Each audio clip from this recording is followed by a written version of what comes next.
There's a dog pissing.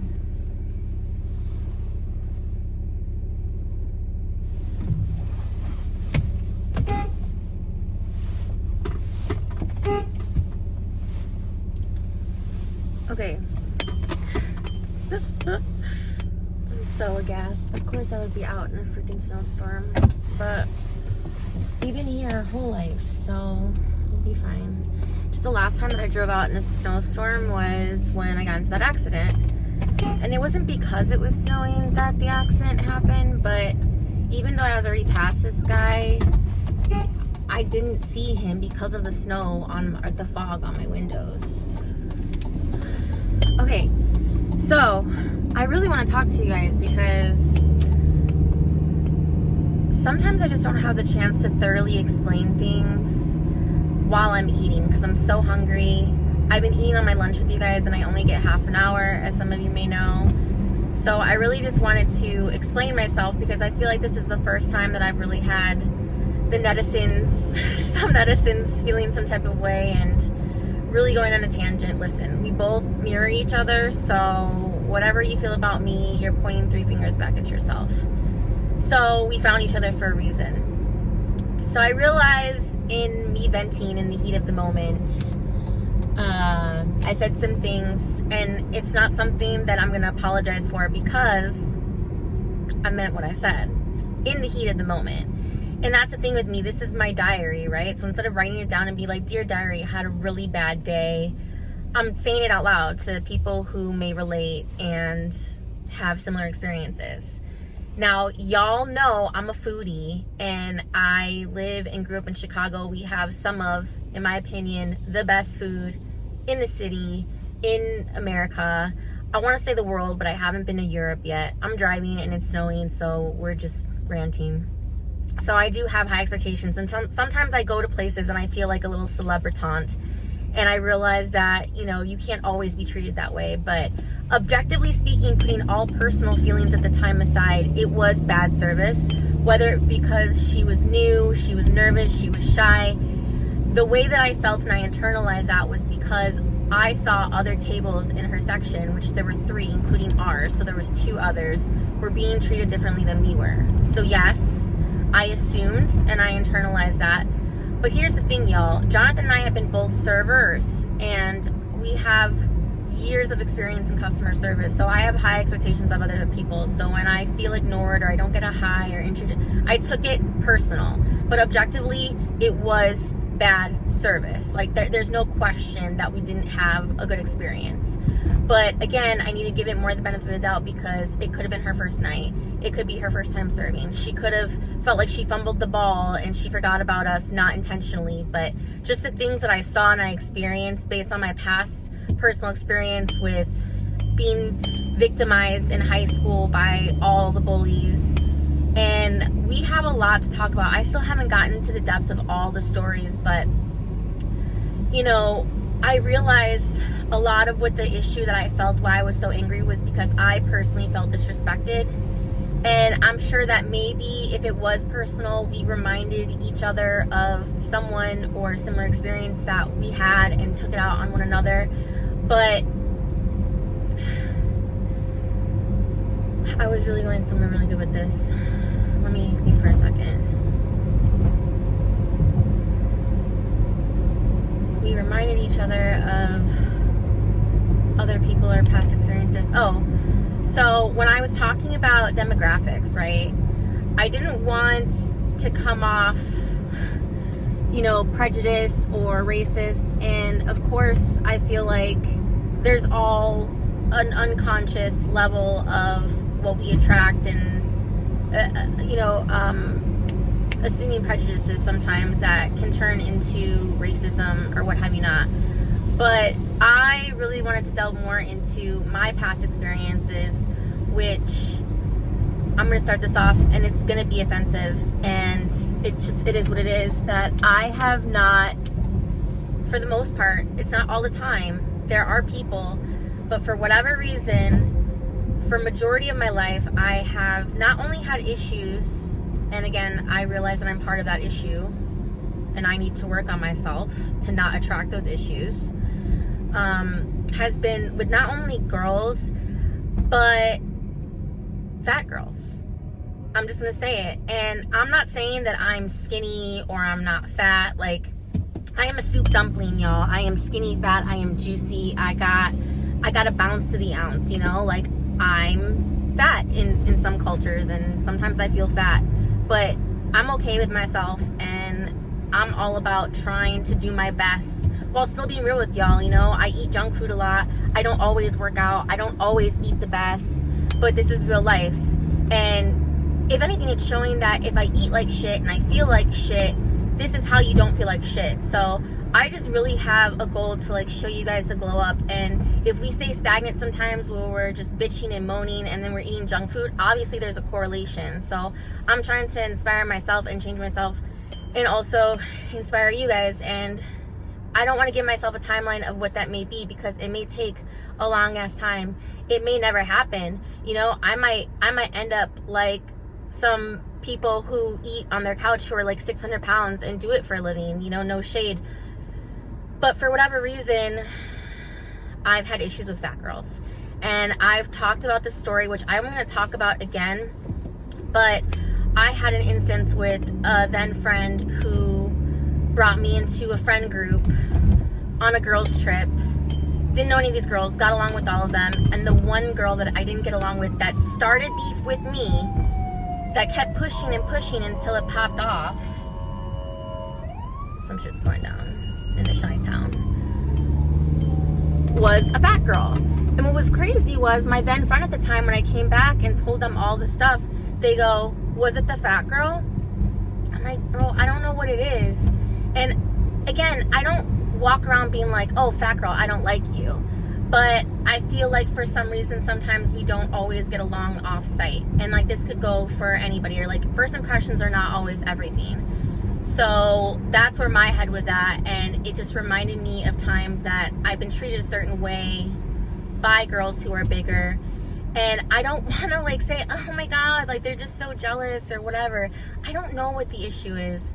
But again, maybe I'm internalizing it. And then because I'm already thinking 2 steps ahead, it just attracts. You know what I mean?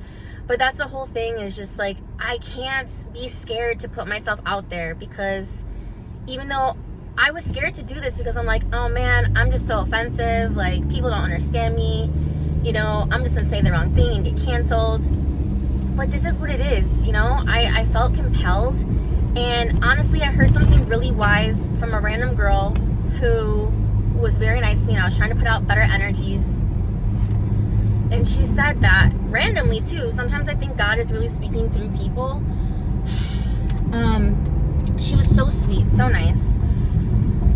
And she was just a cashier at Five Below, but she was so nice to me. And she said, you know, I'm like, you're so nice, like you're so sweet. She goes, thanks. You know, sometimes I really feel tested. You know, the world's just becoming so negative, and a lot of nice people are turning bad. I'm like, yeah, well, you know, as long as you stay true to yourself and you don't turn bad, because I know I've been there. And she's like, you know, sometimes the devil will send people to test you. And I think that's what it is just like God or whomever, malevolent forces at nature, maybe putting me in these situations to see how I respond. So I responded poorly because of my lack of patience and feeling disrespected and taking it personal. But here's the thing, is that I genuinely always have good intentions, even if I come out really wrong. I never wish harm or ill will on anybody, despite culture, religion, any type of background. It's just, I truly feel like I've come correct into the world of just like trying to love everybody, and that love has not always been reciprocated. So then I become vengeful and then jaded and put my walls up and then try to come off a certain type of way, because I have been taken advantage of for being too nice. And the reason why I have this mentality is because of the background that I come from, because of the things that I've learned growing up. And I'm going to tell you this right before I go, but a little bit more about my mom. I've had people say, you know, why is she the way that she is? And she grew up with a lot of childhood trauma. It doesn't excuse it. She's well aware, and she's tried to do the work. She's gone to therapy. She's a smart woman who has a lot of love and has gotten hurt by her own family. And she legitimately had black sheep syndrome. And I think a lot of our parents' generation had that. At least I know in my friends and my circle growing up, their moms experienced the same thing. Like their moms were my mom's stories too. So for whatever reason, my mom was ostracized. So when I would see her in social situations growing up, I was very young. I felt like I was her doll, like her muñeca, for comfort, you know, when she would feel left out of social situations. And she started, you know, being weird, like with my stepdad's family. And I even saw from a young age, I'm like, oh, she's just taking things the wrong way. Like, they're such nice people. Like, these people raised me because my mom wasn't close with her family growing up. We were very on and off. It was very bipolar. So some weekends we would see my grandma all the time, and then there'd be months and years that passed that we wouldn't see them. So I was raised by my Jewish stepdad's family, and my step grandma, who I consider a grandma to this day, was just so sweet and so loving. And I have nothing but good memories of her dancing to Frank Sinatra in her living room. And anytime I hear "You Make Me Feel So Young," like I just have nothing but good memories of that woman. Like, she and my step grandpa, who I never met, who passed before they got together, just really raised a good man. Like, my stepdad is, I always say, the combination of Fred Rogers and Bob Ross, and his name is Bob, you know. Roberts are a little bit fucked up, but Bobs are always cool. So he's just been nothing but light. There's people on my ass, and I don't know why, so I'm really just, like, if this is just not an epitome of life. Like, don't take things personal when people are just, like, I even have the victim mentality when I'm driving. So yeah, I saw her starting to ostracize herself from my stepdad's family, and she would look to me and treat me like a young adult and tell me all her problems like I was her therapist, and be like, well, auntie this said this, and she looked at me this way, she looked at me funny. My mom was always super sensitive of the way that people talk to her, the way that people look at her, and she still is, and I'm very much like her, and I'm literally her clone. Like, it's terrifying, and I think I'm alive to, like, break that mental cycle. And I was like, oh man, you know, I saw it. I remember thinking so young, it started when I was like 5, and I just remember growing up and being like, thinking to myself, like, coddling her and being like, yeah, mom, you're totally right, it's okay, you're validated in how you feel. And then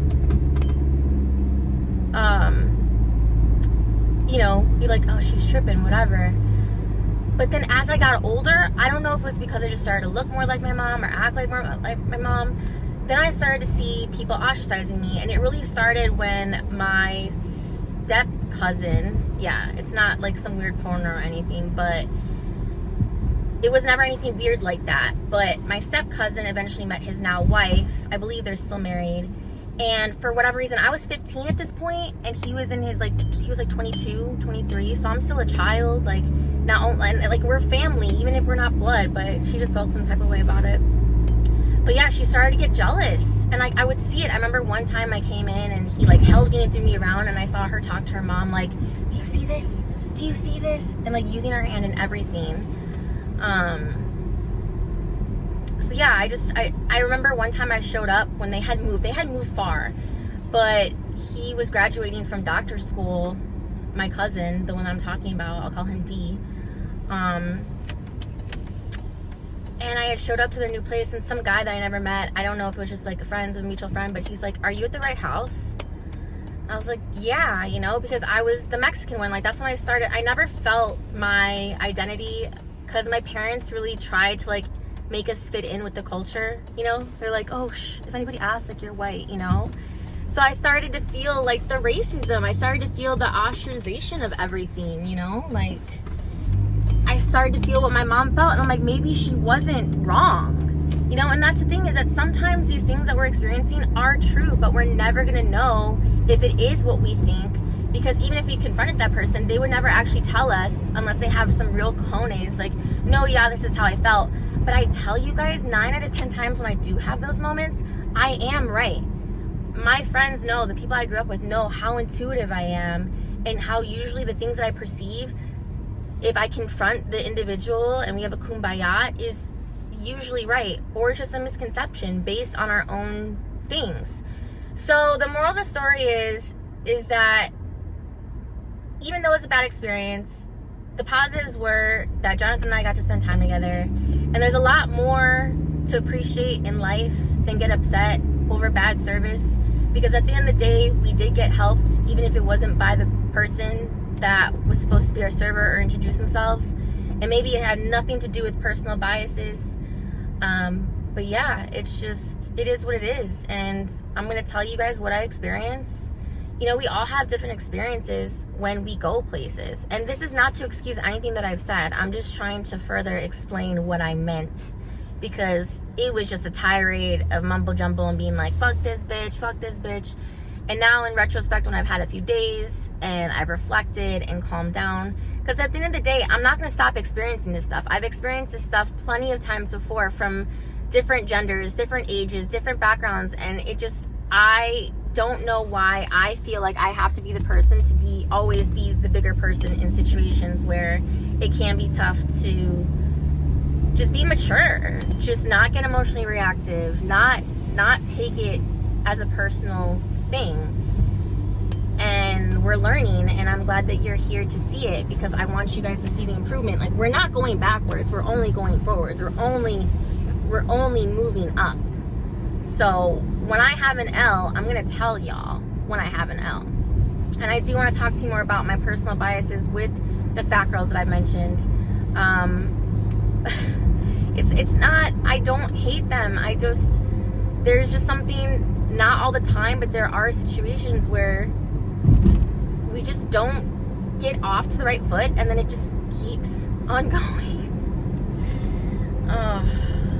There's like one specific instance in college, and I basically was so offensive, and I didn't mean it like that. She just said that she didn't eat meat, and I genuinely questioned it, like, why don't you eat meat? Like, how don't you eat meat? And I said, how? And she thought I meant it like, oh, because you're so big, like, you should be eating, like, you would think that you're eating meat. But really, I was like, no, meat is so good, how could you not eat meat? So yeah, we're just going around offending people since '88, like, embarrassment to society. But we're here to just take accountability and own this shit, and just ride the shit and ride the wave of life. So thank you for understanding. Thank you for listening to me always. Like, I really feel like I'm here because therapy is way too expensive.